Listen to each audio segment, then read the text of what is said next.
Donc, je suis Emmanuelle Mouton, je suis consultante indépendante en expertise formation.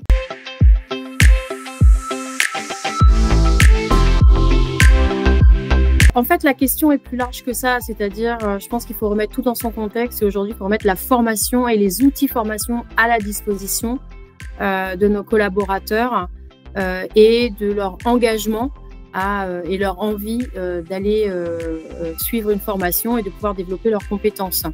Aujourd'hui, on a un monde qui bouge beaucoup, on a un contexte, le contexte des entreprises qui est très mouvant, donc il faut pouvoir adapter nos outils pour qu'ils soient attractifs et qui répondent justement aux besoins de nos collaborateurs. En ça, je coche toutes les cases avec VTS Editor.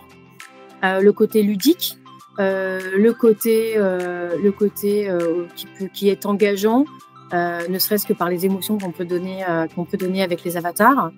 Et pour le distanciel, c'est vraiment une ère nouvelle. Voilà, on n'est pas obligé de se lire énormément de PowerPoint, etc. On a directement quelqu'un qui nous parle et on peut aller directement, j'ai envie de dire, right to the point, sur ce dont on a besoin. Je peux également ajouter en termes, ça a énormément d'impact en termes d'accessibilité pour nos collaborateurs, que ce soit sur les différentes langues qu'on peut générer, parce que je travaille pour une boîte internationale, donc forcément l'entreprise internationale elle a besoin de pouvoir traduire l'ensemble des modules. Mais également, et ce qui, je pense, est un des aspects les plus importants pour moi, en tout cas, c'est ce côté inclusif que je peux retrouver avec VTS Editor par rapport à des personnes qui n'auraient pas un accès à l'alphabétisation. Donc, le fait d'avoir un avatar qui parle, c'est très, très important. Ça permet de capter encore l'attention, de ne pas fournir d'efforts et de bien recevoir les informations qui sont nécessaires. Voilà.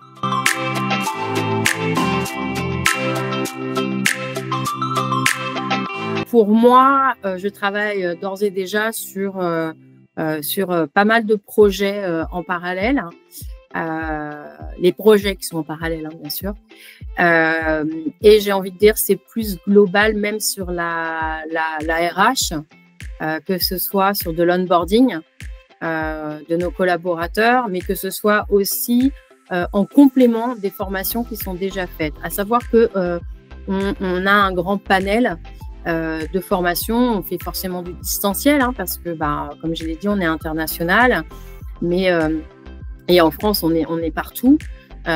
Donc, on fait du distanciel synchrone, du distanciel asynchrone, on fait du présentiel. Pour moi, qui suis une experte dans la formation depuis maintenant 20 ans, c'est important que les collaborateurs aient un refresh régulier de ce qu'ils ont appris. Je m'explique.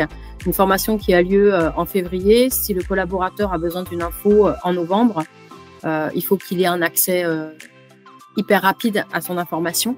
Et c'est ça que moi, je veux donner à mes collaborateurs. Je veux leur donner ce dont ils ont besoin au moment où ils en ont besoin. Voilà.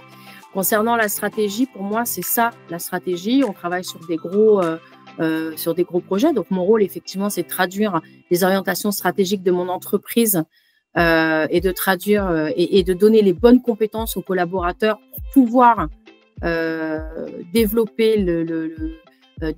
leurs compétences et aller vers la stratégie décidée par notre board pour pouvoir faire vivre notre entreprise et continuer à se développer. Et donc, mon rôle, ça va être de trouver tous les moyens à ma disposition pour pouvoir accompagner mes collaborateurs. VTS en est un, pour toutes les raisons que j'ai expliquées en amont.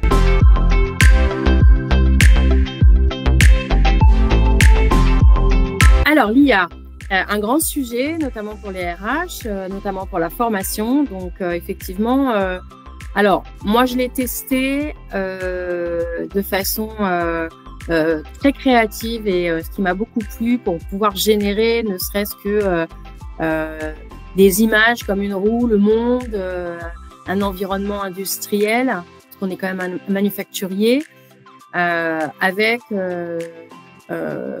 quelque chose qui est ressorti, qui était vraiment assez impressionnant et que j'aurais pas pu faire autrement. J'aurais pas pu faire avec un autre outil. Donc, en ça, c'était assez exceptionnel. Également, les voix qui sont générées sur les avatars avec beaucoup plus de réalisme. Pour les projets en eux-mêmes, je pars encore des projets un peu start from scratch parce que j'aime bien, comme je suis aussi une créatrice, j'aime bien pouvoir créer, mais je m'aide quand même sur à certains moments dans la scène de l'IA.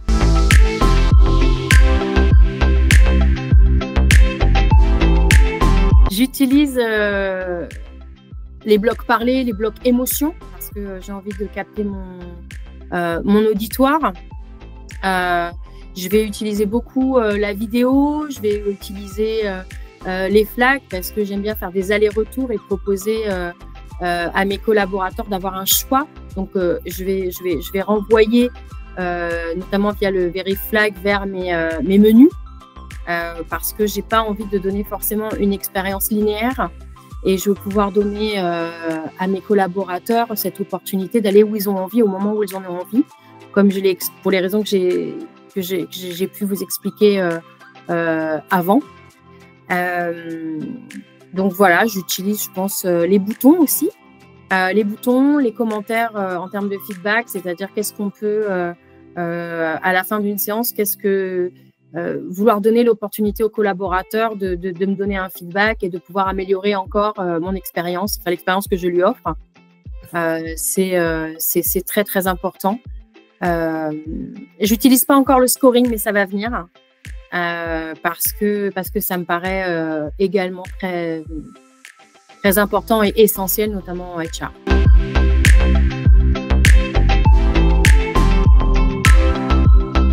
J'ai utilisé les générations de voix, notamment via l'IA,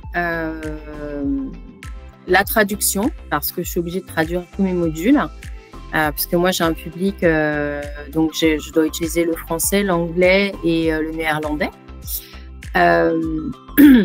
Donc j'aime beaucoup la génération de voix, les nouvelles générations de voix, notamment via l'IA, qui sont beaucoup plus fluides. Et c'est un gain de temps, mais juste exponentiel par rapport à si je devais moi-même générer mes voix, ce que je faisais avant.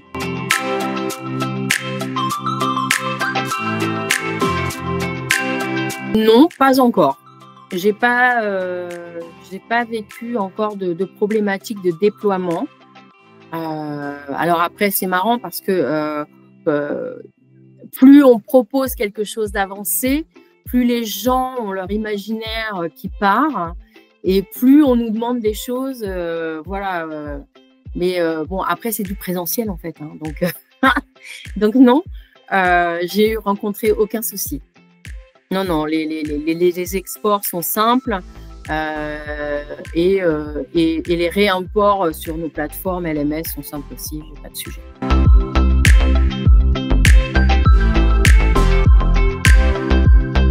Alors, les retours sont bons, sont même excellents. Je ne vais pas parler forcément de mon expérience Bridgestone parce que c'est tout nouveau, mais plutôt de mes expériences antérieures.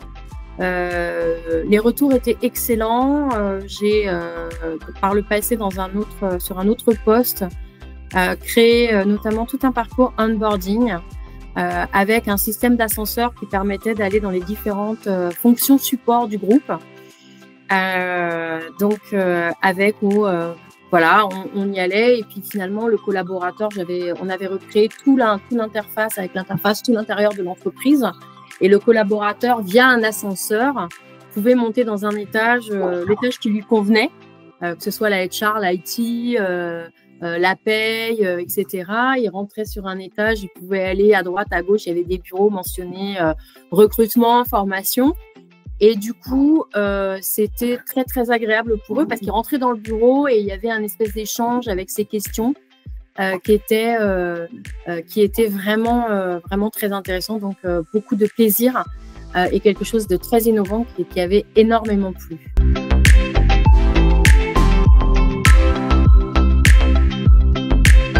moi, je le recommande sans aucune hésitation pour tous ceux qui font aujourd'hui du distanciel. Et je pense qu'on y est tous. On est tous sur du distanciel. Toutes les entreprises en font. Aujourd'hui, on ne peut pas passer à côté. Et j'ai pas encore trouvé d'outils aussi puissants.